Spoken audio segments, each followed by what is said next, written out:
매월 트렌드 라디오에서는 어르신 관련 유익한 정보를 조사해서 발표를 하고 있는데요. 이번 달에도 12월을 맞아 12월 달 어르신분들에게 도움되는 최신 정보, 정부 혜택, 뉴스 등을 조사해서 정리를 해봤습니다. 모든 노인분들이 신청해볼 만한 혜택도 있고 주변에 공유해줄 수 있는 좋은 정보들이 많이 있으니 꼭 끝까지 보시고 좋아요, 구독, 공유 한번 해주시고요. 영상 순서는 이렇습니다. 12월에는 전 국민이 신청 가능하고 현금으로 지급받을 수 있는 정부 정책이 시작되는데요. 해당 정책 말씀드리고요. 그리고 노인 일자리 정책, 각 지자체별로 신청 접수를 받고 있는데 관련 내용, 급여나 신청 조건 등을 정리해 드리겠습니다. 그리고 겨울철이잖아요. 보일러 가스비 절약 방법 6가지 말씀드리고요. 그리고 12월 말부터 바뀌는 주민등록증 발급 방법이 있는데요. 한번 확인해 보시길 바라겠습니다. 그리고 2025년 예금자 보호 한도가 5천만 원에서 1억으로 늘어난다는 정보가 있어서 정리해서 말씀드리고요.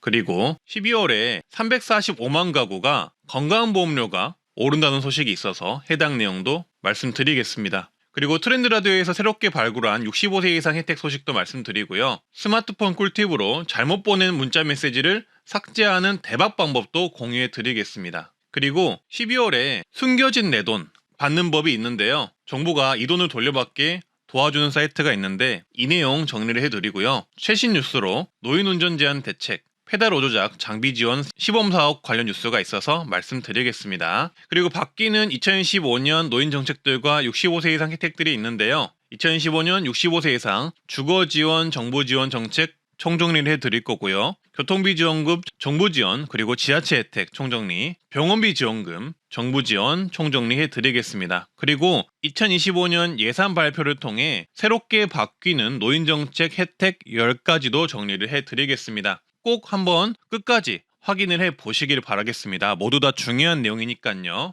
영상 일일이 찾아다니실 필요 없이 바로 보실 수 있게 정리를 해두었으니 라디오처럼 편하게 들어보시고요. 바로 보러 가시죠. 12월이 되면 전 국민 대부분이 신청 가능하고 현금으로 받을 수 있는 정부 정책이 시작되는데요. 아마 여전히 모르시는 분들이 많으실 겁니다. 바로 도시가스 캐시백 제도인데요. 12월부터 3월까지 동절기 도시가스 사용량이 절감이 되면 절감된 만큼 정부에서 현금으로 돌려주는 제도입니다. 이거 모르면 신청도 못하지만 신청을 안 하면 절대 못 받는 제도라서 신청을 해야만 받을 수가 있습니다. 근데 이게 올해 12월부터 다시 또 신청이 가능해지는데요. 모르셨던 분들은 꼭 신청을 하시길 바라겠습니다. 참여 대상은 주택 난방용 도시가스 요금제 사용자는 누구나 참여 가능합니다. 그리고 제외 대상도 있으니까 한번 읽어보시길 바라겠고요. 캐시백 지급 기준은 절감량에 따라서 달리 지급이 됩니다. 따라서 작년 기준으로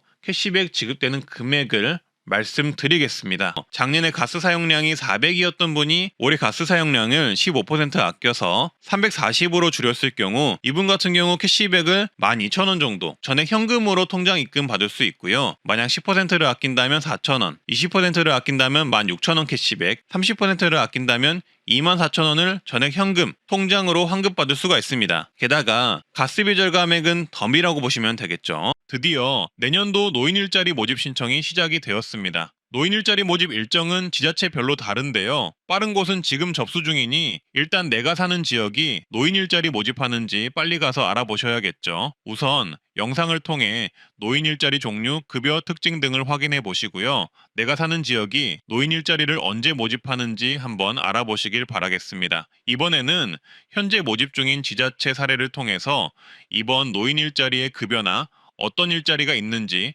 대략적으로 알아볼 텐데요.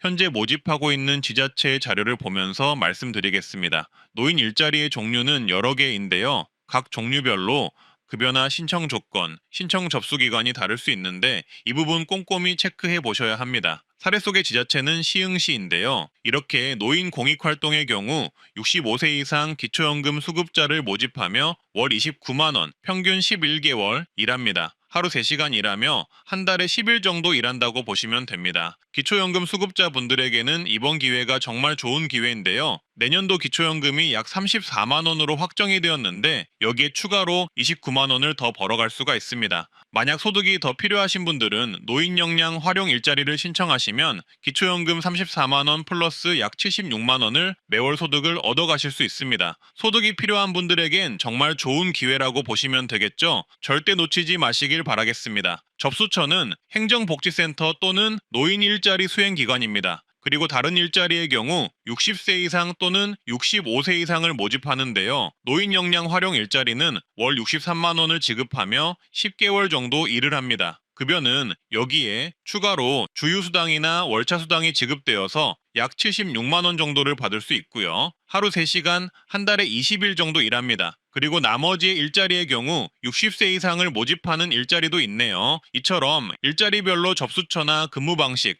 급여가 다르니 신청하실 때 유의하시고요. 구비서류는 신분증, 등본 등이 필요하다고 합니다. 노인 일자리 모집 요건은 지자체별로 약간 다를 수 있으니 사전에 노인 일자리 신청 기간과 접수처는 거주지, 행정복지센터나 노인복지회관 등에 문의해 보시고요. 시흥시의 모집 기간은 12월 초부터 모집합니다. 그리고 하는 일도 어떤 일들이 있나 찾아봤는데요. 시흥시 사례를 보자면 취약계층 건강 예방 증진, 사전 연명 의료 의향서 상담사, 폐의약품 수거사업단, 우리 동네 돌보미 등의 일이 있고요. 이번에는 특이하게 정부의 경로당 식사 제공 사업이 생기면서 경로당 식당 배식이나 식사 지원 일자리도 생겼네요. 그리고 도서관 관리 지원, 지역문화재 관리, 펫 에티켓 지킴이, 보육시설 도우미, 공공행정 업무 지원단 등 정말 다양한 일자리가 있는 걸 확인할 수 있었습니다. 대략적으로 비슷한 일들이 진행되긴 하겠지만 지자체별로 일자리는 조금씩 다를 수 있는데요. 그래서 일자리 모집하실 때는 어떤 일자리가 있는지, 그리고 내가 지원할 수 있는 일자리는 어떤 것이 있는지 확인을 꼭 해볼 필요가 있겠습니다. 그리고 다음 사례는 현재 모집 신청을 받고 있는 계룡시인데요. 이미 모집이 시작이 되었습니다. 이런 것처럼 지자체가 모집을 시작한 곳들도 있으니 어르신분들 꼭 서둘러서 필수적으로 노인 일자리 모집 기간 확인을 해 보셔야 하고요. 계룡시도 일자리가 비슷합니다. 이 지자체의 특이한 점은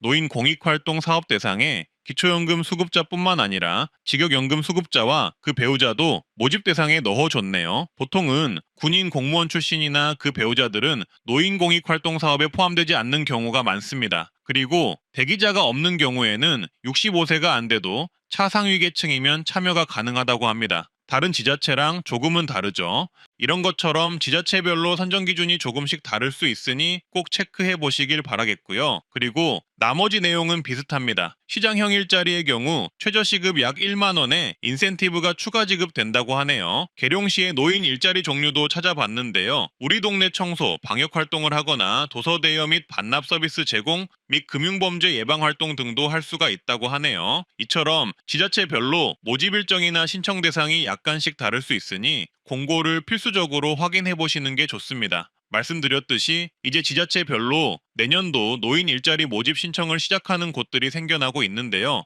금방 12월이 되고 모집 일정 기간은 금방 지나가 버립니다. 이번 일정을 놓치면 사실상 내년도 노인 일자리 구하기는 쉽지 않다고 보기에 일자리가 필요하신 분들은 정말로 이번에 꼭 신청을 하셔야 하고요. 기초연금 받는 분들은 기초연금에 더해서 추가 소득을 받아가실 수 있으니 꼭 필수로 확인을 해보시고 신청을 하시길 바라겠습니다.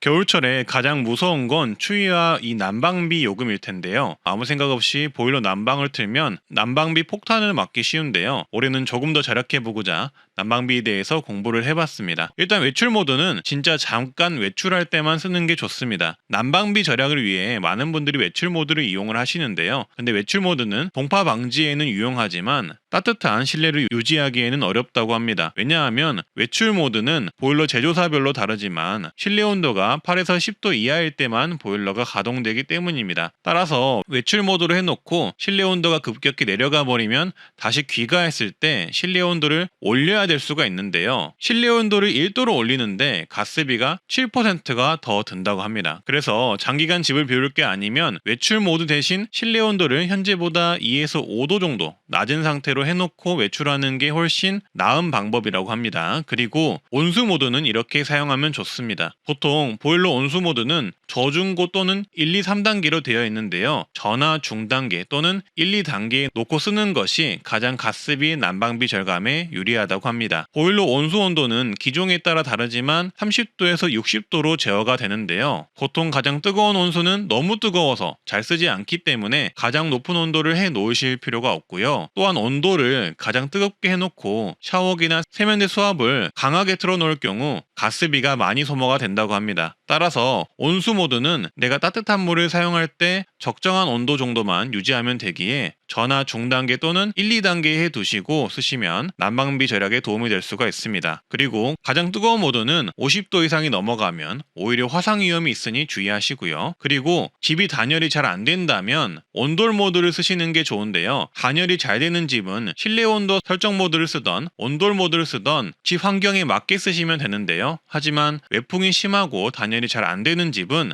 실내 온도 설정 모드로 맞춰 놓으면 창문으로 열이 빠져나가는 상황이 생겨 집안의 훈훈한 공기를 유지하기가 어렵다고 합니다. 그러면 불필요한 난방이 계속 이루어져서 난방비가 더 들 수 있다고 하는데요. 이럴 땐 바닥 온도 기준으로 설정되는 온돌 모드를 해두는 게 더 유리하다고 합니다. 그리고 습도를 유지해주는 것도 방법이라고 하는데요. 습도를 유지해주면 건강에도 좋고 공기순환에도 도움을 주어 실내 온도가 빠르게 오르는데 도움을 준다고 합니다. 습도는 40도에서 60도 사이로 유지를 해주면 좋다고 하고요. 습도 유지 방법은 가습기 등을 이용해주면 좋지만 가습기가 없다면 젖은 빨래 등을 이용해 습도를 유지해주는 것도 좋은 방법이라고 합니다. 난방을 오래 틀다 보면 건조해지기 쉬운데 너무 건조한 상태는 피부에도 좋지 않고 호흡기 질환에도 취하게 해줄 수 있으니 습도를 유지해 따뜻함도 유지하면서 건강도 같이 지키시길 바라겠습니다. 그리고 이건 가장 기본적인 사항인데요. 옷을 평소보다 한 겹 더 입는 것입니다. 당연히 집이니까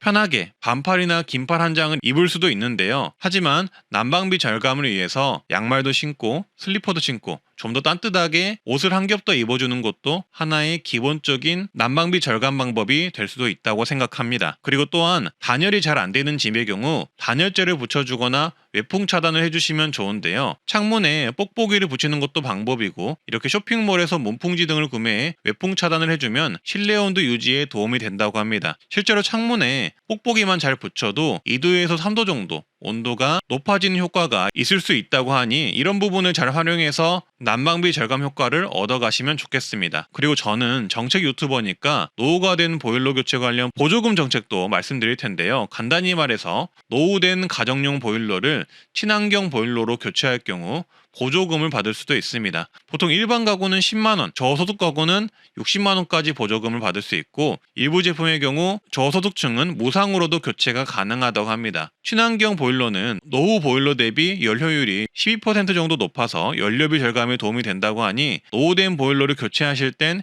이런 국가정책도 참고하시면 좋을 듯 합니다. 일단 12월 27일부터는 전 국민이 모바일 주민등록증을 사용할 수 있게 바뀐다고 합니다. 따라서 앞으로 편의점에서 모바일 주민등록증으로 성년 확인을 한다든지 은행에서 신분 확인을 한다든지 이렇게 사용을 할 수 있을 것 같고요. 스마트폰을 교체하더라도 쉽게 새 스마트폰으로 재발급을 받는다든지 등을 할 수 있게 된다고 합니다. 행정안전부에 따르면 2014년 12월 27일 금요일부터 모바일 신분증을 스마트폰에 저장해 편리하게 사용할 수 있게 한다고 합니다. 주민등록법이 개정이 되어서 시행이 되는 것인데요. 아시다시피 현재 모바일 운전면허증은 발급이 되고 있잖아요. 근데 주민등록증까지 모바일로 발급받아 쓸 수 있게 된다고 보시면 되겠습니다.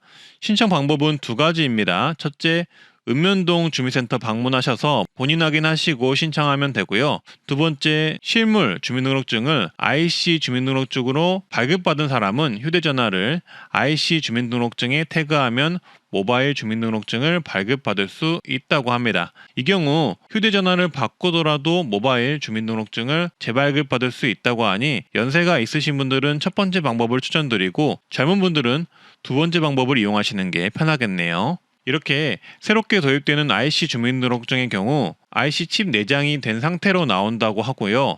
이걸 토대로 모바일 주민등록증을 받을 수 있을 것이라고 하네요. 그래서 모바일 주민등록증 발급 화면은 이렇고요. 주민등록증 발급 절차는 일단 그냥 일반적으로 주민센터 가셔서 발급하시는 분들은 주민센터 방문 신청을 하고 모바일 신분증 앱을 설치한 후 QR코드를 촬영해서 발급하면 된다고 합니다. 그리고 IC 주민등록증 발급하시는 분들은 그냥 아무 데서나 모바일 신분증 앱 설치하고 IC 주민등록증을 휴대폰 뒷면에 태그를 하면 바로 모바일 주민등록증 발급이 완료가 된다고 합니다. 따라서 앞으로 편의점, 은행, 관공서 등에서 간편하게 모바일 신분증을 사용할 수 있을 예정이라고 하니 신분증 이용에 참고하시길 바라겠고요. 지난 24년 동안 5천만 원으로 묶여있던 예금자 보호 한도가 빠르면 내년 상반기 중 1억 원으로 확대될 예정입니다. 여야 정치권이 예금자 보호 한도를 1억 원으로 상향하는 예금자 보호법 개정안을 12월 10일 정기국회에서 처리하기로 합의했기 때문인데요. 법안이 통과되게 된다면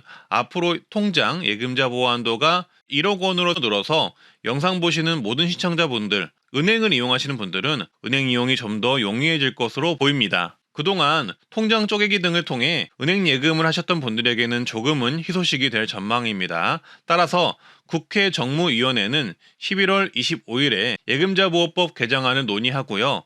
여야의 법안 조정을 거쳐서 보호한도 상향, 시기 조정 등을 논의할 예정이라고 합니다. 예금자 보호 한도는 고객이 은행에 예금을 가입하면 일정 금액 한도 내에서 보장을 받을 수 있는 제도인데요. 해당 금액은 은행에 문제가 생기더라도 예금보호공사에서 보장하여 지급을 해준다고 보시면 되겠습니다. 현재 이 예금자 보호 한도는 은행별로 1인당 예금 5천만 원까지 보장이며 한 은행에서 여러 통장을 만든다고 해서 각각 5천만 원 보장이 아니라는 점을 유의하시고요.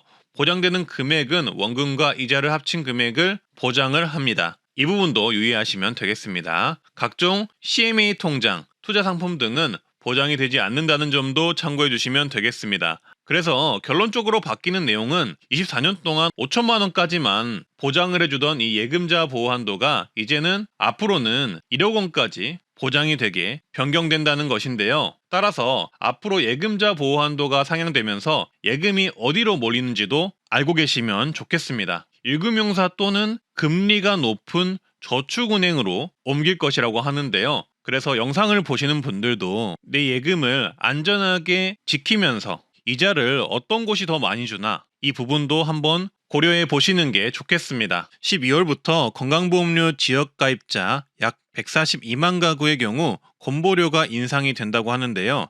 이번 신고 소득 금액이 반영이 되어서 인상이 된다고 하고요. 소득이 늘은 가구가 보험료가 인상이 된다고 합니다. 휴업, 폐업 등으로 소득이 중단이 되었거나 감소된 경우 증빙 서류를 제출해서 조정 신청이 가능하다고 하니 이 부분 참고해 주시면 되겠습니다. 그리고 65세 이상 혜택 한 가지 알려드리고자 하는데요. 예전 대통령별장으로 알려진 아름답기로 굉장히 유명한 남쪽의 청와대라 불리는 청남대가 일반인들도 입장이 가능한데요. 일반인은 6,000원의 입장료를 내야 하지만 65세 이상 노인은 50% 할인되어 3,000원만 내고 입장이 가능합니다. 워낙 경관이 아름답고 조경이 잘 되어 있어서 관광지로 유명한 곳인데요. 혹시라도 입장하실 때 몰라서 일반인 비용 내지 마시고 65세 혜택 받으시고 입장하시길 바라겠습니다. 그리고 아름다운 청남대 경관을 구경해 보시길 바라겠습니다. 트렌드 라디오 스마트폰 꿀팁. 오늘은 간단하게 문자 보내기 취소하는 방법이 생겼다는 걸 최근에 알게 돼서 공유를 하고자 하는데요. 더불어서 상대방이 내 문자를 읽었는지 확인하는 법도 알려드릴게요. 아마 많은 분들이 모르셨을 거라고 봅니다. 이런 건 삼성에서 알려줘야 하는데 말이죠. 보통 우리 카카오톡에 보면 카카오톡은 보낸 문자 취소하기가 있잖아요. 근데 카톡 말고 우리가 사용하는 일반 문자 메시지는 보낸 문자를 취소하기 기능이 없었습니다. 근데 어느새 스마트폰 기능으로 보낸 문자 취소하는 기능이 생겼더라고요. 제가 늦게 알았을 수도 있는데 아마 영상 보시는 많은 분들도 모르실 것 같아서 알려드리고자 합니다. 먼저 이렇게 스마트폰 문자 앱에서 문자를 보내면 내가 보낸 문자는 이렇게 문자 앞에 숫자 1이라는 단어가 뜹니다. 이게 문자는 보냈지만 상대방이 아직 읽었는지 안 읽었는지 확인할 수가 있는 건데요. 문자 앞에 1이라는 숫자가 떠 있으면 상대방이 보낸 문자를 안 읽은 거고, 만약 이렇게 숫자 1이 지워졌다면 상대방이 보낸 문자를 읽은 겁니다. 카톡이랑 똑같죠. 그래서 내가 보낸 문자를 취소하려면 상대방이 문자를 안 읽은 상태에서 취소하기가 가능한데요. 그러려면 보낸 문자에 숫자 1이 떠 있어야만 취소할 수가 있겠죠. 숫자 1이 떠 있는 게 상대방이 읽지 않은 문자이니까요. 그래서 그런 상태에서 해당 문자를 손가락으로 꾹 길게 터치를 해주면 바로 이런 메뉴가 나옵니다. 메뉴를 보시면 이 보내기 취소 메뉴가 보이실 텐데요. 그 보내기 취소를 눌러주시면 메시지 보내기 취소할까요? 라는 메시지가 뜨고 밑에 완료 버튼을 눌러주시면 됩니다. 그러면 보낸 문자가 보내기 취소가 되어서 이렇게 보내기 취소된 메시지입니다 라고 뜨게 됩니다. 이처럼 스마트폰 문자 메시지도 보낸 문자 취소하기가 되고 내가 보낸 문자를 읽었는지 안 읽었는지 확인이 가능한데요. 모르셨던 분들에게는 도움이 꼭 되셨으면 좋겠고요. 대신 삼성 스마트폰 쓰시는 분들끼리만 된다는 점 참고해 주시면 되겠습니다. 그리고 이런 기능은 스마트폰 메시지에 채팅 플러스라는 기능이 켜져 있어야 하는데요.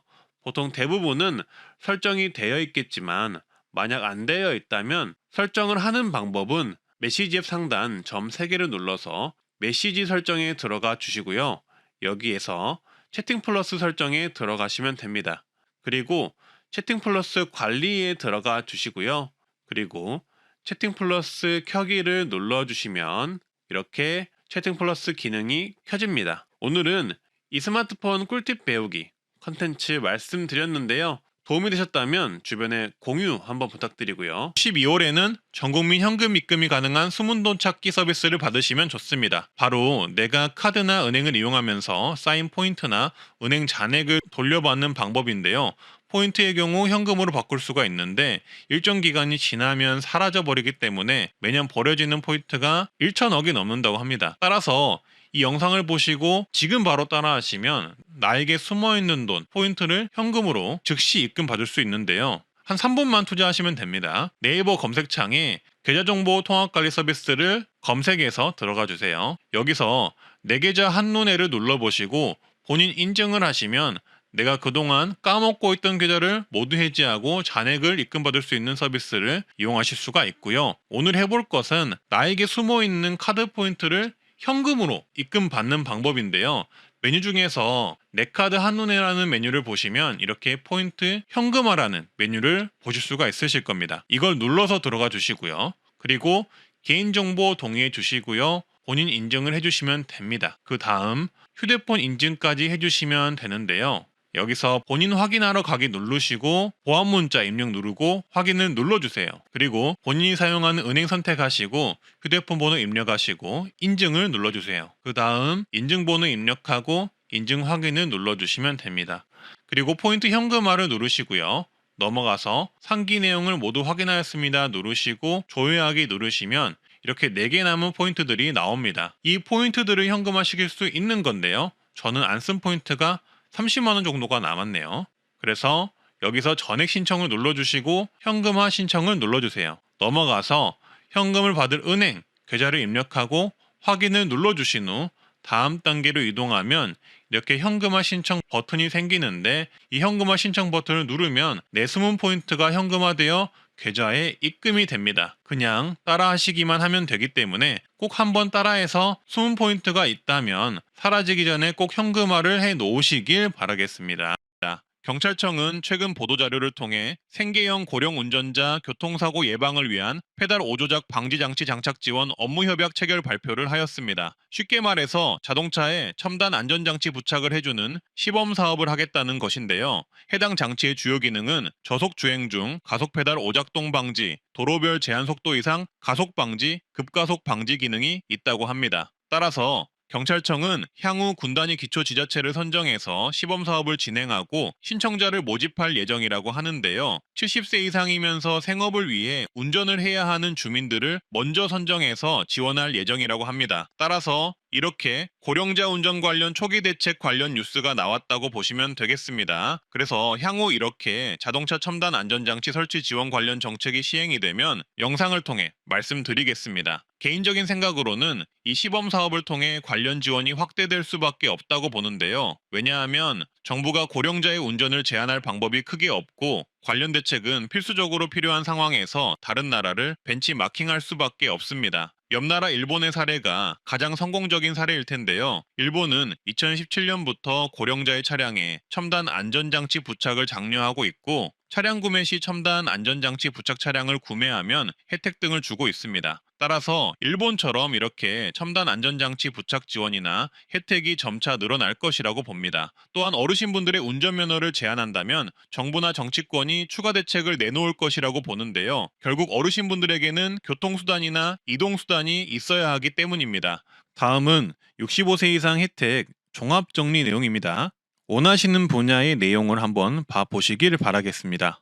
요새 노인 주거 지원에 대한 지자체 지원, 정부 지원이 늘어나고 있는데요. 그래서 오늘은 2025년 65세 이상 노인 주거 지원 정책에 어떤 정책들이 있는지 한번 정리를 해봤습니다. 다양한 지자체 정책도 있지만 이번에는 정부 주도 정책들을 모아봤고요. 영상 순서는 이렇습니다. 2025년 고령자 복지주택 정책 말씀드릴 거고요. 그리고 2025년 주거급여 주거수선 정책, 그리고 새로운 노인 주거 정책인 실버스테이 정책의 임대료, 선정기준 등을 정리해봤습니다. 좋아요, 구독만 눌러주시고 바로 보러 가시죠. 고령자 복지주택이 3,000호까지 확대됩니다. 고령자 복지주택은 조금씩 다르긴 하지만 월 3만원에서 5만원대에 고령자 전용 임대아파트에 거주할 수 있는 노인우대 정책인데요. 원래는 매년 1,000호씩 늘리던 것을 3,000호까지 확대한다고 하니 내년에는 고령자 복지주택을 한번 신청해 보시는 게 좋겠습니다. 그리고 주거급여 수선 유지비가 대폭 인상되는데요. 쉽게 말해 주거급여를 받는 분들 중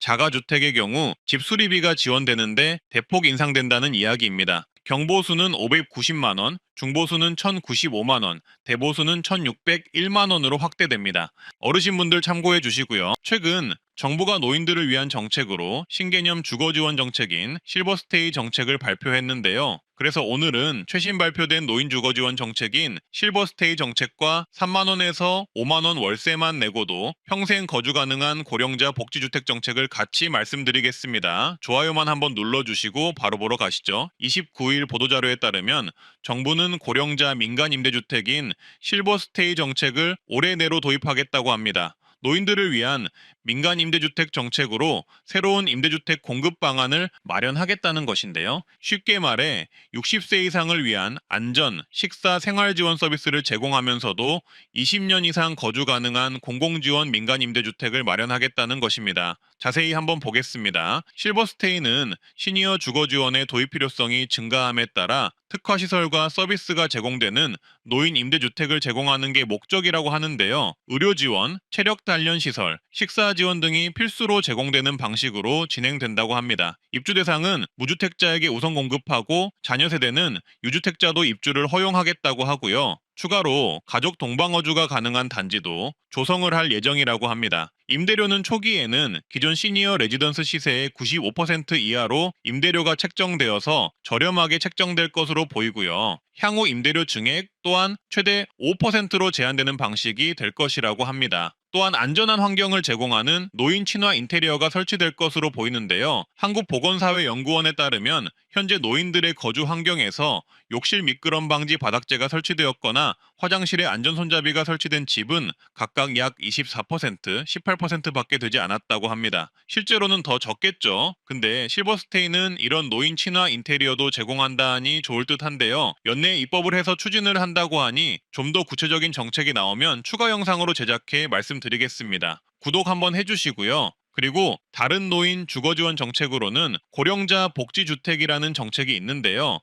만 65세 이상 혜택이고 일정 조건을 충족하면 월 4에서 5만원 정도로 평생 영구 임대를 할 수 있는 정부 주택 정책인데요. 쉽게 말해서 월세 4만원 정도만 내면 정부에서 제공하는 아파트를 이용할 수 있는 정부 지원 주택인 거죠. 대부분 신규 건물로 지어지고 사회복지관도 같이 있으면서 어르신이 다치지 않도록 안전바, 응급벨들이 설치되는 어르신 친화 건물이다 보니 아시는 분들에게는 폭발적인 인기가 있다고 합니다. 고령자 복지주택은 예전에 공공실버주택이라고 불리기도 했었습니다. 65세 이상 저소득 어르신을 대상으로 주거와 복지 서비스를 함께 제공하는 주택이라고 보시면 됩니다. 하지만 그렇다고 해서 65세 이상이라고 아무나 들어갈 수 있는 주택은 아니고요. 입주 대상이나 우선순위 조건이 있는데요. 자세한 건 입주 공고를 보는 게 더 정확하지만 간략하게만 말씀드리자면 1순위는 생계의료급여 수급자, 2순위는 국가유공자, 3순위는 도시근로자 가구당 월평균 소득 50% 이하, 4순위는 기준 중위소득 150% 이하가 신청 가능합니다. 기준 중위소득 150% 이하가 신청 가능하다는 조건이 여기 있기 때문에 그렇더라도 많은 분들이 신청이 가능한데요. 일단 현재는 주택 공급 물량이 적다 보니 대부분은 1순위, 2순위 위주로 입주가 된다고 보시면 되겠습니다. 하지만 이런 정보의 경우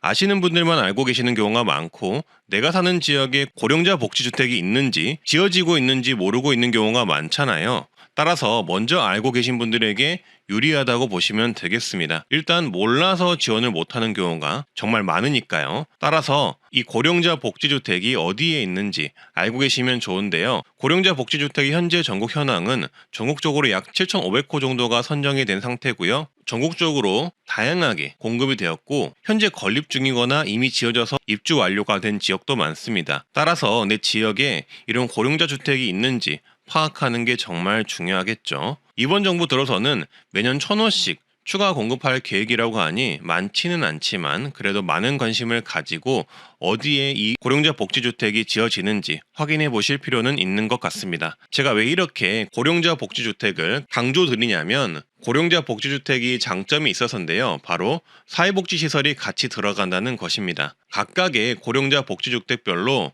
제공되는 사회복지시설이 다르긴 하지만 헬스케어 시설, 간호사실, 무료식당, 사우나실, 물리치료실 이런 시설들이 같이 운영이 되고요. 결국 종합사회복지시설이 아파트 내에 있다는 건데 사회복지관을 통해 어르신분들끼리 교류도 하고 사회복지사에게 정보도 얻고 몸이 불편할 때는 도움도 얻을 수 있다는 크나큰 장점이 있는 곳입니다. 어떤 곳은 간호사실도 배치가 되는 곳도 있으니 생활하기에 정말 도움이 많이 되는 곳이라고 볼 수 있겠죠. 그리고 주택 또한 어르신들이 생활하기 편리한 노인 친화 인테리어로 지어져 있는데요. 충격 완화 바닥재, 어르신 안심 센서, 비상 연락 장치, 화장실 안전 손잡이, 가스 밸브 높이 조정, 복도 안전 손잡이 등 어르신들이 낙상의 위험에 처하지 않게 하고 비상 상황 시 비상벨을 눌러서 위험을 알릴 수 있는 인테리어로 구성이 되어 있습니다. 이런 고령자 복지주택이 어디에 있는지 모집 방법, 신청 방법은 이렇습니다. 네이버에 검색을 해보시면 마이홈포털이라는 정부가 운영하는 공공임대 관련 홈페이지가 있습니다. 이 마이홈포털 홈페이지에 들어가셔서 공공주택 찾기라는 서비스를 눌러서 들어가 주시면 현재 정부가 제공하는 영구임대 아파트들을 알 수가 있는데요. 화면에서 보시듯 이 영구임대 버튼을 누르고 검색을 누르면 현재 영구임대 주택 공고가 뜬 곳을 알 수가 있습니다. 그 목록 중에서 이 고령자 복지주택에 대한 공고가 있으면 해당 공고에서 입주 조건과 월 임대료, 보증금, 우선순위, 선정기준, 신청 방법 등을 알 수 있습니다. 내가 사는 지역의 공고라면 더욱더 필수로 확인해 보시는 게 좋겠죠. 이처럼 이렇게 공고를 통해 모집을 하기 때문에 공고가 올라오는지 확인하는 게 중요합니다. 근데 이걸 어르신분들이 매번 보고 있기도 어렵고 문서만으로는 확인이 힘드실 것이라고 생각이 듭니다. 따라서 이 부분에 대해서 찾아보니 주민센터에서도 문의를 해볼 수 있다고 하거든요.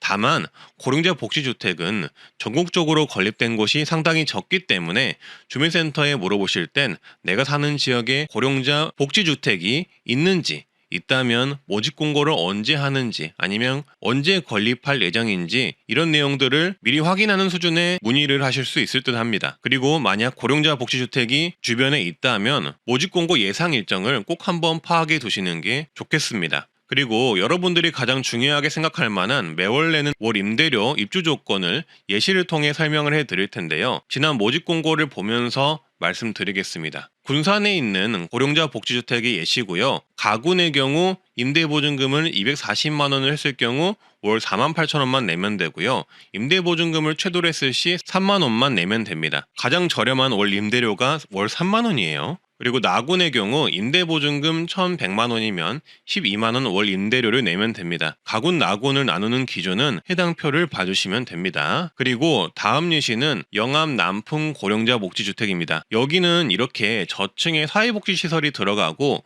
위층에 주거공간이 위치하는데요. 지상 1층에는 관리사무실, 강당, 건강관리실, 휴식공간, 식당 등 사회복지시설이 들어간다고 합니다. 2층에는 치매 노인 케어실, 집단활동실 등이 들어가고요. 집 크기는 2개로 구성이 되어 있는데요. 각각 전용 면적 26제곱미터의 원룸형과 작은 방이 딸린 전용 면적 36제곱미터의 집이 있습니다. 일단 26제곱미터의 월 임대료는 47,000원 선이고 보증금을 최대인 430만 원을 넣는다면 약 35,000원의 임대료만 내시면 이 고령자 복지주택을 이용할 수 있습니다. 36제곱미터의 크기는 약 월 임대료 3에서 6만 원대로 이용이 가능하고요. 여기도 가군, 낙원에 따라 보증금과 임대료가 다를 수 있습니다.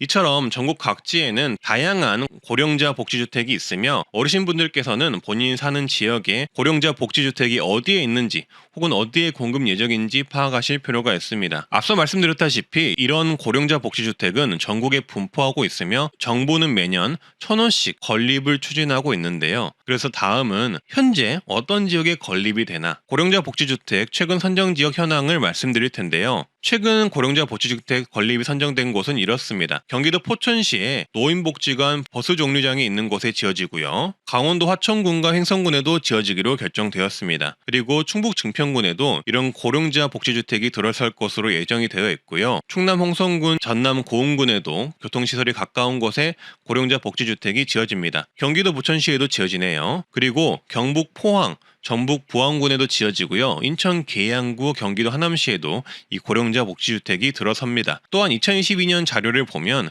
경기 광주시, 강원도 평창, 전라북도 순창, 경남 하동, 남양주시 등에도 지어진다고 하니 이 부분 참고해 주시면 되겠습니다. 고령자 복지주택은 전국에 분포가 되어 있고 7,500호가 선정이 되었고 앞으로도 매년 1,000호씩 선정에 건립할 예정이라고 합니다. 노인을 위한 사회복지시설이 포함된 아파트이고 어르신 친화 인테리어로 지어지는 주택인 만큼 관심이 있는 어르신분들이라면 꼭 기억을 해 놓으셨다가 내 주변 또는 내가 사는 도시에 이런 주택이 있는지 파악을 해볼 필요가 있다고 생각하고요. 어르신분들이라면 65세 이상 혜택, 특히 의료비나 병원비 지원 받는 것에 관심이 많으실 겁니다. 그래서 트렌드 라디오에서는 이번에도 어르신만을 위한 컨텐츠를 만들어 봤는데요. 내년 2015년에도 받을 만한 의료비, 병원비 지원 혜택을 모두 모아봤습니다. 모든 어르신이 받는 혜택도 있고 일부 어르신만 받는 혜택도 있습니다. 어르신분들이라면 내년 1월 1일부터는 본인이 받을 수 있는 혜택 영상을 보시고 절대 놓치지 마시길 바라겠습니다. 꼭 무조건 받아가시길 바라겠습니다. 내용은 알기 쉽게 직관적으로 정리를 했는데요. 대략 20가지 이상 혜택들을 바로 말씀드릴 테니 좋아요, 구독만 눌러주시고 끝까지 봐보세요. 65세 이상이면 코로나 독감 백신 2종류를 매년 무료 예방접종으로 1회를 받으실 수 있습니다. 현재 예방접종을 맞지 않았거나 곧 65세를 앞두신 분들이라면 꼭 이 혜택 무료로 받아가시는 게 좋겠죠. 돈 내고 맞으면 비싸잖아요. 그래서 꼭 혜택 받아가시고요. 보건소나 지정 의료기관에서 무료 접종 받으실 수가 있습니다. 그리고 65세 이상이면 질병청에서 홍보하는 보건소 무료 결핵검진을 매년 1회 받으실 수 있습니다. 본인이 거주하는 지역에 문의하셔서 매년 1회 결핵검진을 꼭 받아보시는 게 좋은데요. 결핵이 없어진 줄 아셨겠지만 현재 결핵은 조용히 기승을 하고 있으며 어르신분들을 대상으로 확산하고 있습니다. 어르신분들에게 제일 위험한 게 폐질환이잖아요. 그래서 결핵은 어르신분들의 건강을 심각하게 해치는 무서운 질환입니다. 그래서 시간 되실 때 내년에도 결핵검진, 무료검진은 꼭 한번 보건소에서 받아보시고요. 예산이 소진이 되면 받을 수 없다는 점만 참고해 주시면 되겠습니다. 그리고 당뇨나 고혈압이 있는 어르신분들은 나이에 관계없이 건강생활실천지원금 최대 8만 포인트를 받을 수 있는데요. 해당 포인트는 병원비로 사용할 수 있어서 돈이나 마찬가지로 보시면 되겠습니다. 신청은 2가지 제도를 신청하셔야 하는데요. 1차 병원인 동네의원급 병원에서 고혈압 당뇨 통합관리 프로그램을 먼저 신청하셔야 하고요. 여기에 추가로 건강생활실천지원금 제도를 따로 신청하셔야 합니다. 해당 정책 혜택으로는 고혈압 당뇨 등록관리 프로그램을 신청하시면 일단 검사료, 재진 진찰료 등 병원비 관련해서 본인 부담률이 20%로 내려가고요. 건강생활실천지원금의 경우 최대 연 8만 포인트를 받아 전국 의원에서 병원비 결제가 가능합니다. 신청 방식은 동네 의원에서 고혈압 당뇨 등록관리 프로그램을 신청하시면 카카오톡으로 건강생활 실천지원금 신청 관련 안내가 올 텐데요. 안내를 받으시면 모바일로 신청하시거나 모바일 신청이 어려우시면 건강보험공단지사 방문을 통해 신청하시면 되겠습니다. 건강생활 실천 지원금 포인트의 경우 진료나 걷기 등을 통해 포인트를 쌓아 연 최대 8만 원을 받을 수가 있는데요. 복잡하게 하지 말고 현금으로 줘라 이렇게 말하시는 분들도 있는데 아무래도 건강 증진 및 고혈압, 당뇨 관리가 목적인 프로그램이다 보니 일상생활에 건강을 실천해야만 혜택을 받을 수 있게 설계한 듯 합니다. 그렇다 하더라도 시간적 여유가 있으시다면 건강관리하면서 돈도 받아보시는 게 이득이겠죠. 보통은 몰라서도 못 받는 정책입니다. 포인트를 사용하는 방법은 건강실천 카드를 발급받아서 병원비로 쓰실 수 있다고 하는데요. 착이라는 모바일 앱을 받아서 건강실천카드 등록 및 발급 신청을 하면 된다고 합니다. 꼭 한번 신청을 해보시길 바라겠습니다. 어르신분들이라면 대부분 고혈압이나 당뇨 질환이 있는 경우가 많기에 혜택을 받아보시는 걸 추천드리겠습니다. 그리고 쭉 이어서 65세 이상 분들이 받을 만한 20가지 혜택 말씀드리겠습니다. 2024년부터는 이 한의원에서 한약을 지어 드시는 것도 건강보험 적용 확대가 됩니다. 자세히 말씀드리자면 2014년 4월부터 알레르기 비염, 허리 디스크, 기능성 소화불량 관련한 한약을 짓는 경우 건강보험 적용이 되어서 저렴하게 드실 수가 있다는 건데요. 본인 부담률이 한의원은 30%, 한방병원은 40%로 줄어서 그냥 한약을 지어 먹으려면 사실 비싸서 고민을 하게 되잖아요. 근데 해당 분야에서만큼은 앞으로 4월부터는 저렴하게 약을 지어 드실 수 있게 변경이 된다고 합니다. 따라서 기존의 건강보험 적용이 되었던 안면신경마비, 뇌혈관 질환 후유증, 생리통 질환과 더불어서 앞서 말씀드린 질병 분야에서도 4월부터 한약을 저렴하게 드실 수 있으니 이 점 체크해 두셨다가 한의원 가실 때 이 부분 꼭 활용하시면 좋겠습니다. 어르신분들 디스크, 소화불량 이거 진짜 심하잖아요. 근데 한약이 적용이 되니까 이 부분은 정말 좋아졌네요. 65세 이상이 되면 소득이 적은 어르신은 건강보험료 경감이 가능한데요. 만 65세가 된 다음 날부터 자동 적용된다고 하고요. 적용 기준은 소득 금액이 연간 360만 원 이하여야 하고 1억 3,500만 원 이하이면 10%, 9천만 원 이하이면 20%, 6천만 원 이하이면 30% 할인이 된다고 합니다. 또한 70세 이상이 되시면 저소득 노인 세대의 경우 최대 30%까지 건강보험료 경감이 되는데요. 적용 대상은 70세 이상 노인 가입자만 있는 세대고요. 부부인 경우는 배우자가 70세 이하라도 인정 가능하다고 합니다. 적용 시기는 만 70세가 도래한 날에 다음 달부터 적용되고요. 적용 기준은 소득 금액 연 360만 원 이하, 과표 재산이 1억 3,500만 원 이하이면 받을 수 있습니다. 건강보험료 경감의 경우 보통 일괄 적용된다고는 하지만 본인이 혜택을 받고 있는지는 건강보험 고객센터를 통해 한번 확인해 보시는 게 좋을 듯 합니다. 그리고 틀니 비용을 70% 지원을 받을 수가 있습니다. 틀니는 완전 틀니, 부분 틀니가 있는데 이런 틀니 시술을 할 때 비용 지원을 해줍니다. 소득에 따라 차등 지원을 하고요. 어려우신 분들은 틀니 비용의 5% 본인 부담금만 내면 되고요. 일반 어르신분들은 30%의 본인 부담금만 내시면 됩니다. 틀니의 경우 7년에 1회 지원을 받을 수 있다고 하고요. 중간에 본인 부지로 새로운 틀니를 하게 되면 건강보험료 적용이 안 되니 주의를 하셔야 합니다. 그리고 임플란트 70% 비용 지원 사업이 있습니다. 임플란트의 경우 2개까지 지원을 하고요. 만약 부분 틀니를 지원받았더라도 지원을 받을 수가 있습니다. 임플란트 본인 부담금은 의료급여 받는 분들은 10%만 내시면 되고 일반 어르신분들은 30% 자부담금만 내시면 되겠습니다. 틀니와 임플란트 비용 지원 신청은 보통 치과 가시면 신청 가능합니다. 그리고 폐렴구균 예방접종이 무료입니다. 무료 백신의 종류로는 폐렴구균 23가 다당 백신이 무료이며 평생 1회만 지원되고요. 보건소나 지정 의료기관에서 무료 접종이 가능합니다. 그리고 인플루엔자 백신이 매년 1회 무료 지원이 되는데요. 독감 백신이라고 보시면 되겠습니다. 이 또한 보건소나 지정 의료기관에 방문하여서 무료 접종 가능합니다. 코로나 팬데믹이 종료가 되고 작년부터 코로나 예방접종은 유료로 변경이 되었는데요. 하지만 65세 이상이면 코로나 예방접종의 경우 누구나 무료입니다. 독감 예방접종과 더불어서 상반기, 하반기 나눠서 지원을 하고요.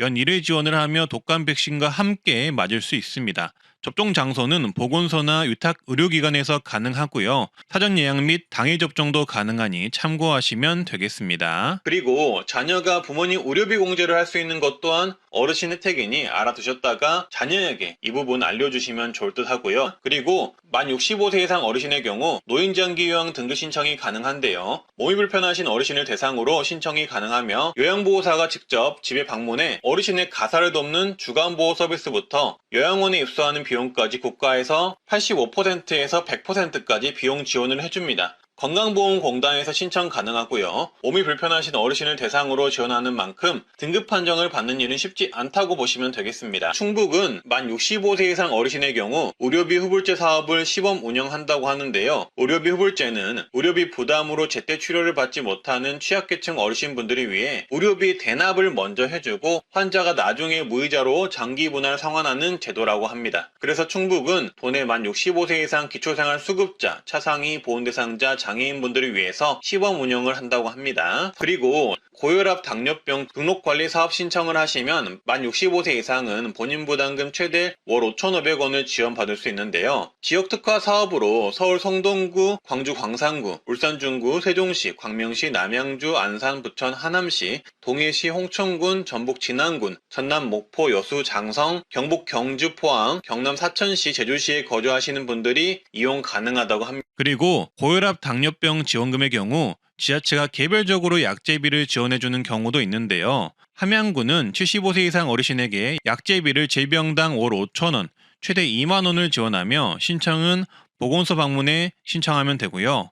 용인특례시는 만 65세 이상 고혈압 당뇨 환자들이 보건소에서 진료를 받아 처방을 받으면 처방 일수에 따라 2,000원에서 최대 17,000원까지 약제비를 지원합니다. 이것도 그동안 모르셨다면 손해를 보고 계신 거겠죠. 그리고 서울시의 경우 자체적으로 건강관리 마일리지 사업을 하고 있는데요. 고혈압, 당뇨병 환자가 동네 의원에서 참여 신청을 하고 치료를 꾸준히 받고 관련 교육을 받으면 마일리지를 준다고 하고요. 치매 검진을 무료로 받을 수 있는데요. 만 60세 이상 중위소득 120% 이하이면 치매 선별 진단검사를 무료로 받을 수 있고요. 추가 정밀 진단이 필요한 어르신에게는 검사비 일부를 지원해주는 제도입니다. 신청은 보건소 치매 안심센터에서 하시면 되고요. 그리고 치매 치료 관리비도 지원도 하는데요. 치매 치료제를 복용 중인 만 60세 이상 치매 환자 중 기준 중위소득 120% 이하 어르신에게는 최대 월 3만원 약제비, 진료비, 본인 부담금을 지원을 합니다. 그리고 노인 암검진 지원, 즉 눈 검사도 지원해 주는데요. 만 60세 이상 어르신이 지원 대상이고요. 신청자가 많으면 저소득층을 우선 지원한다고 합니다. 또한 만 60세 이상 기초수급자, 차상위 한부모 가족 어르신은 안과수술비 지원도 해주는데요. 백내장, 망막질환 등 안질환자의 계한수술 비용 본인 부담금을 전액 지급한다고 합니다. 신청은 시군구 및 보건소 문의 후 신청하시면 되겠습니다. 그리고 지자체의 추가 지원도 있는데요. 장성구는 만 65세 이상 노인 중 올해 백내장 수술을 받은 분들에게 눈 한쪽당 15만원씩 최대 30만원 지원을 하고요. 충북 영동구는 만 65세 이상 중위소득 150% 이하 노인에게 백내장 관련 수술 및 의료비 최대 50만원까지 지원합니다. 보성구는 만 65세 이상 중위소득 150% 이하 어르신에게 최대 50만원 백내장 수술비를 지원하고요. 목포시는 70세 이상 중위소득 100% 이하에 해당하는 분들에게 최대 40만원 백내장 수술비, 의료비를 지원합니다. 그리고 만 60세 이상 취약계층 어르신은 무릎 인공관절 수술비 지원을 받을 수가 있는데요. 한쪽 무릎 기준 120만원 한도 실비 지원을 하고요. 기초수급자 차상위 계층, 한부모 가족 어르신이 지원 대상자입니다. 신청은 지역 보건소에 하시면 된다고 합니다. 그리고 인공관절 수술비의 경우 지자체 추가 지원도 있는데요. 목포시는 70세 이상 중위소득 100% 이하에 해당하는 분들에게 무릎 한쪽 기준 120만원 지원을 하고요. 영동구는 65세 이상 중위소득 150% 이하인 사람에게 무릎 한쪽당 120만원, 최대 240만원을 지원합니다. 남원시는 만 65세 이상 기준 중위소득 120% 이하인 분들에게 무릎 한쪽당 120만원 지원을 하고요. 전남 한평구는 만 60세 이상 전 국민에게 무릎 한쪽당 120만원 수술비를 지원합니다. 한평구는 특이하게 모든 국민에게 지원을 해주네요. 부안구는 중위소득 100% 이하 70세 이상이면 무릎 한쪽당 100만원을 지원합니다. 이렇게 다양한 지자체의 자체 지원이 있으니 무릎 수술이 필요하신 분들은 정부 지원, 지자체 지원을 먼저 확인을 해보시면 좋을 듯 합니다. 그리고 다음은 만 60세 이상이면 4,000원에 1시간 안마를 받을 수 있는 안마 바우처 신청이 가능한데요. 4만원짜리 시각장애인의 전문 안마 서비스를 4,000원에 주 1회씩 12개월간 받을 수 있는 서비스입니다. 신청 대상은 중위소득 140% 이하 또는 기초연금수급자가 가능하고요. 근골격계, 신경계, 순환계 질환이 있는 분들이 가능하지만 근육통, 신경통 같은 증상만 있으셔도 대상자에 포함이 될 수가 있습니다. 하지만 주의하실 점은 지자체별로 각각 운영 여부를 먼저 확인을 하셔야 하고요. 만약에 운영하더라도 매년 1월에서 2월 또는 6월에서 7월쯤 모집을 하며 선발 인원이 대체적으로 적은 편이라는 점을 참고하시면 좋을 듯 합니다. 그래도 시간적 여유가 있으시면 알고 계셨다가 모집할 때 신청은 한번 해보시는 것을 추천을 드립니다. 그리고 의료비를 많이 쓰게 되면 사용한 의료비 중 일부분 환급을 해주는 제도가 있는데요. 바로 본인 부담 상한제라고 합니다. 이 의료비 환급 대상의 절반 이상은 65세 이상 노인이라고 하는데요. 따라서 어르신이라면 주목을 해 보셔야겠죠. 대략 8월 전후로 이 의료비 환급 작업이 시작이 되는데요. 따라서 하반기에 건강보험공단에서 이 의료비 환급 관련 안내문을 받은 어르신이 계시다면 꼭 신청을 하시길 바라겠습니다. 조금이나마 도움이 되셨으면 좋겠고요. 어느덧 2015년도가 성큼 다가왔는데요. 오늘은 내년부터 노인교통비, 버스, 택시, 지하철 등 무료 또는 지원해주는 전국 지자체 지역들도 말씀드리겠지만 그보다 더 중요한 65세 이상이면 전국 공통으로 받을 수 있는 정부의 노인교통비 지원 혜택도 같이 말씀드리겠습니다. 영상 순서는 이렇습니다. 먼저 만 65세 이상 노인교통비 지원, 기차, 지하철 등 전국 공통 혜택 10가지 정리를 해드릴 테니 이걸 꼭 먼저 보시고요. 그 다음 내년부터 지원되는 노인버스 택시비 무료 지원 지자체 전국 시도군 총정리해 드릴 거고요. 현재 노인버스비 무료 지원해주는 곳도 포함해서 말씀드리겠습니다. 그리고 모든 노인이 받을 수 있는 교통비 20에서 50% 지원해주는 최신 정부 정책 한 가지 말씀드리겠습니다. 이건 노인 버스비 지원을 못 받는 지역분들도 받을 수 있는 정책이니 만약 지자체에 버스비 지원이 없다면 이걸 꼭 보시길 바라겠습니다. 마지막으로 2025년 바뀌는 노인 정책도 같이 정리를 해봤으니 꼭 끝까지 중요한 내용이니 끝까지 봐보시고요. 좋아요, 구독만 눌러주시고 바로 보러 가시죠. 먼저 65세 이상 노인교통비 지원 전국 공통 혜택입니다. 일단 만 65세 이상이 되시면 아시다시피 지하철이 무료입니다. 따라서 신분증을 가지고 지하철역으로 가시면 전국 지하철이 있는 곳이면 어디든 일회용 회수권을 발급해서 이용이 가능합니다. 또한 지하철이 있는 지역에 거주하시는 분이라면 각 지역별로 어르신 우대 교통카드가 있는데요. 이 교통카드를 발급해서 이용하면 매번 회수권을 발급해야 하는 불편함도 줄이고 편하게 이용할 수 있습니다. 그리고 GTX 30% 요금 할인이 있습니다.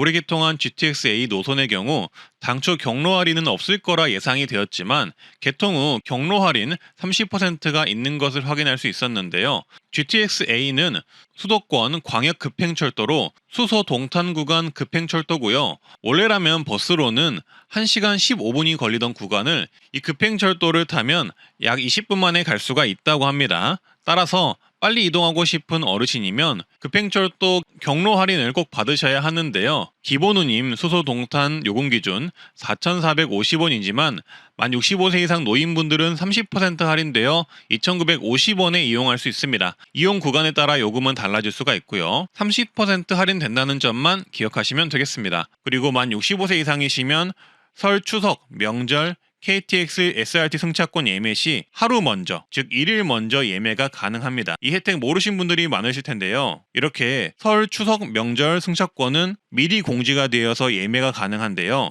일찍 예매를 하더라도 정말 예매가 어려운 게 현실입니다. 하지만 만 65세 이상 어르신이면 하루 먼저 예약이 가능한 혜택이 있다는 걸 제가 발견했습니다. 이렇게 KTX의 지난 설 명절 공지사항을 보시면 만 65세 이상이시면 일반 승객보다 하루 먼저 수월하게 기차 예약이 가능하다는 것을 알 수가 있습니다. SRT도 마찬가지로 하루 먼저 예약이 가능합니다. 또한 전화 예매도 가능하니 앞으로 명절에는 이런 노인 우대 정책을 이용해서 예약을 해보시길 바라겠습니다. 자녀분들께도 이 사실 알려주면 좋을 듯 합니다. 그리고 만 65세 이상이면 각 지자체에서 버스와 택시비 등 교통비 지원을 해주고 있는데요. 2012년도부터 올해까지 수십 개의 지자체가 현재 버스 또는 택시비 지원을 해주고 있는 상황이고 이러한 노인교통비 지원 지자체는 계속적으로 늘고 있습니다. 따라서 제가 화면에 현재 노인교통비를 지원해주는 곳들을 제가 조사한 선에서 띄워놓을 텐데요. 일단 화면을 참고를 해주시고요. 그리고 본인이 사시는 곳에 이런 노인교통비 정책이 있는지 한 번 정도 알아보셔서 있다면 꼭 이용을 해보시길 바라겠습니다. 다만 주의할 점은 지원을 안 해주는 곳들도 있고 각 지자체별로 지원 연령과 혜택이 다르다는 점만 참고해 주시면 되겠습니다. 2014년 1월 27일부터는 서울시의 기후동행카드 정책이 시작됩니다. 월 62,000원을 내면은 해당 월에는 서울시 내 전철, 서울시 면허 시내버스, 마을버스, 리버버스를 무제한으로 이용이 가능하다고 합니다. 추가금을 내면 따릉이까지 이용이 가능하다고 하네요. 다만 이용 구간이 서울 시내에서만 이용 가능하다고 하니 참고해 주시고요. 국내선 항공료 10% 할인을 받을 수가 있습니다. 아시아나 대한항공 기준 10% 항공료 할인이 국내선에 한해서 있는 것을 확인을 했는데요. 근데 요새는 인터넷 예매가 저렴한 편이라서 저가 항공사나 인터넷 예매가 더 저렴하다는 점 말씀드리고요. 이 혜택은 급하게 현장 예매하실 때 유용할 듯 합니다. 바닷길도 할인이 되는데요. 국내 여객선을 이용하면 20% 할인을 받을 수가 있고요. 65세 이상은 공항철도 급행열차 할인이 있습니다. 인천공항과 서울역을 빠르게 가는 급행열차가 있는데요. 이 열차는 일반 성인은 11,000원인데 비해서 어르신은 8,000원에 예약이 가능합니다. 급행열차는 서울역에서 비행기 탑승 소속도 가능해서 여행을 가시는 분들이 캐리어나 짐이 있다면 수화물도 서울역에서 미리 보내고 가볍게 인천공항까지 이동할 수 있어서 어르신분들에게 정말 좋습니다. 사전 출국 심사까지 가능하기 때문에 빠른 수속과 빠른 이동을 원하시면 정말 편한 서비스인데 어르신들은 이렇게 할인까지 해주는 혜택이 있다고 합니다. 그리고 시간적 여유가 있는 분들은 일반 열차를 이용하셔도 좋은데요. 아시다시피 일반 열차 같은 경우, 즉 지하철의 경우 공항까지 무료로 이동이 가능합니다. 대신 짐을 가져가셔야 하고요. 조금 천천히, 이 급행열차보다는 조금 더 천천히 이동한다고 보시면 되겠습니다. 그래도 무료라는 게 장점이겠죠. 그리고 65세 이상이면 KTX, SRT, ITX 새마을호, 무궁화호, 누리호 열차는 30% 할인이 가능합니다. 다만 평일만 적용이 가능하고 주말에는 할인이 안 됩니다. 이 부분 참고해 주시고요. 그리고 기차를 타실 때는 신분증 지참하셔서 탑승하시면 되겠습니다. 다음은 2015년 노인교통비 지원, 택시, 버스비 지원해주는 지자체들과 현재 노인버스비를 지원해주는 지자체들 전국 시도군 정리 내용입니다. 경주시의 경우 내년부터 70세 이상 시민이면 연간 16만원까지 택시를 무료로 이용이 가능합니다. 현재도 있는 혜택인데 택시비 지원금을 더 늘린다고 하고요. 이를 사용한 돈은 12,000원까지 가능하다고 합니다. 택시카드의 경우 주민센터에 가셔서 받으시면 된다고 합니다. 그리고 경주시는 내년 하반기부터 70세 이상 노인 시내버스 무료를 시행한다고 합니다. 구체적인 시기가 나오면 다시 말씀드리겠습니다. 구독 한번 해주시고요. 제주도는 현재 버스 택시비 지원을 해주고 있는데요. 읍면지역 65세 이상 거주 어르신은 버스 무료, 택시비 지원을 둘 다 받을 수 있고요. 동지역 거주 어르신은 70세 이상부터 버스 무료 택시비 지원을 받을 수 있습니다. 택시비 지원은 하루 2회까지 최대 15,000원 지원, 연간 168,000원까지 지원이 되고요. 버스는 교통복지카드 받으시면 그냥 무료로 타실 수가 있습니다. 교통복지카드는 신분증 지참해서 가까운 농협 영업점을 방문해서 받을 수 있습니다. 광주광역시는 내년 1월부터 65세 이상 어르신에게 버스비 50% 환급 제도를 실시합니다. 단 KPS 카드를 발급하셔서 등록 후 이용하셔야 하는데요. 매월 15회 이상 대중교통 이용 시 환급이 됩니다. KPS 관련 궁금하신 내용이 있다면 댓글 남겨주시고요. 경남은 75세 이상 어르신들에게 버스 무료, 뱃삭도 무료로 제공한다고 합니다. 다만 KPS를 가입하고 등록을 하셔야 하는데요. 월 1회 이상만 버스비를 사용하셔도 환급이 된다고 하니 경남 어르신분들은 참고해 주시면 되겠습니다. 창원시도 1월 1일부터 75세 이상 시내버스 전면 무료가 되는데요. 경남과 똑같이 KPS 카드를 발급하시고 등록한 후 이용하시면 되겠습니다. 보통 주민센터 가면 도와준다고 하네요. 울산은 75세 이상 어르신분들의 경우 내년 하반기부터 시내버스 요금이 무료가 된다는 소식이 있습니다. 울산 시내버스 관련 혜택 문의가 꽤 있었는데요. 조금은 희망적인 소식이 될 수도 있겠습니다. 구체적인 시기가 나오면 다시 말씀드리고요. 거창구는 70세 이상 주민에게 11월부터 농어촌 버스 무료를 시행하고 있다고 합니다. 참고해 주시고요. 그리고 버스 무료 혜택은 아니지만 성남시는 65세 이상 운전면허 반납 시 정기예금 0.2% 우대금리를 제공한다고 하니 이 부분 참고하시길 바라겠습니다. 서울시 강남구는 9월 2일부터 만 65세 이상 모든 노인에게 버스요금 지원 사업 접수를 시작합니다. 시내버스, 마을버스 이용요금 실비 지원을 하고요. 분기별 어르신 6만원, 청소년 4만원, 어린이 2만원을 지원합니다. 신청은 온라인 신청, 오프라인 신청이 가능하고요. 9월 한 달은 출생연도 끝자리별 5부제로 나눠서 운영한다고 하니 참고하시길 바라겠습니다. 영암구는 9월 1일부터 국내버스 전면 무료화 되었습니다. 따라서 영암군 어르신분들은 참고하셔서 이용하시길 바라겠습니다. 울산은 75세 이상 노인에게 내년 하반기부터 시내버스 요금을 무료로 할 예정이라고 합니다. 김천시는 70세 이상 노인에게 내년 하반기 버스 무료 정책을 제공할 계획이라고 합니다. 운전면허증을 반납하면 50만 원을 지급하는 정책을 추진하는 곳도 있는데요. 바로 울주군인데요. 시행된다면 면허 반납 정책 시행 지자체 중 가장 많이 주는 곳일 듯하네요. 경남의 경우 언론에 따르면 어르신 등 교통약자를 대상으로 한 대중교통비 무료화 방안을 검토할 예정이라고 하는데요. 이 내용 경남 어르신분들 한번 앞으로 지켜보셔야 할 듯 싶고요. 시흥시는 65세 이상 버스 지원 사업 관련 보도가 있었는데요. 구체적인 시행 시기 등이 나오지 않아서 조금 기다려보셔야 할 듯 하고요. 세종시의 경우 기존 무상버스 계획을 없애고 이응패스를 신설해서 70세 이상에게는 월 5만 원 정도 버스를 이용할 수 있는 이응 패스를 무료로 제공할 계획이라고 합니다. 9월달 도입 예정이라고 하네요. 평택시는 내년부터 70세 이상 어르신 무상교통을 추진할 예정이라고 하고요. 경북 또한 내년부터 70세 이상 어르신 시내버스 무료 추진을 할 예정이라고 합니다. 창원은 75세 이상 버스 월 8회 무료 혜택을 내년부터는 월 횟수 제한 없이 이용할 수 있게 한다고 합니다. 서울시 중구는 현재 버스비, 택시비 지원을 65세 이상 분들에게 월 3만 원씩 지원을 하고 있습니다. 신청은 주민센터나 온라인 신청을 하시면 되겠습니다. 성남시는 65세 이상 국가 유공자 택시비를 75% 지원합니다. 일회이용 최대 15,000원까지 매달 10회 지원을 하고요. 추가로 성남시는 70세 이상 어르신에게 버스 요금을 연간 최대 23만 원 지원을 하고 있습니다. 참고해 주시고요. 인천 광화구는 현재 70세 이상 어르신에게 연간 최대 18만 원 버스 이용 요금을 지원을 합니다. 신청은 거주지 읍면사무소에 방문 신청하시면 되겠습니다. 경기 안양시는 70세 이상 어르신 교통비를 연 최대 16만 원 지원합니다. 안양 거주 70세 이상 어르신이 G패스 카드로 안양시를 경유하는 마을버스, 시내버스, 광역버스를 이용하는 경우 사용한 교통비를 계좌로 돌려주는 방식입니다. 신청은 관내 농협, 축협에서 가능합니다. 여주시 또한 7월부터 70세 이상 주민에게 연 16만원 버스 이용료를 지원합니다. 참고해 주시고요. 서울 동작구는 만 65세 이상 취약계층 노인에게 연 12만원 택시비를 지원합니다.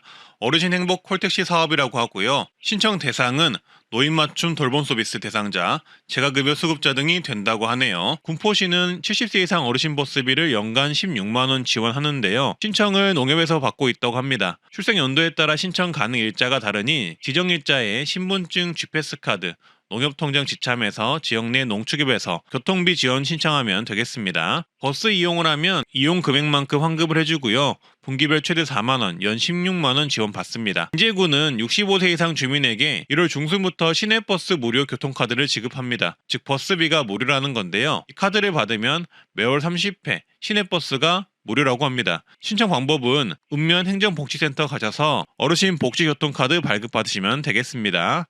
아니면 이장, 반장에게 받을 수 있다고 하네요. 그리고 영암구는 국내 버스가 무료라고 하니 참고를 해주시고요. 2012년도부터 올해까지 수십 개의 지자체가 현재 버스 또는 택시비 지원을 해주고 있는 상황이고 이러한 노인교통비 지원 지자체는 계속적으로 늘고 있습니다.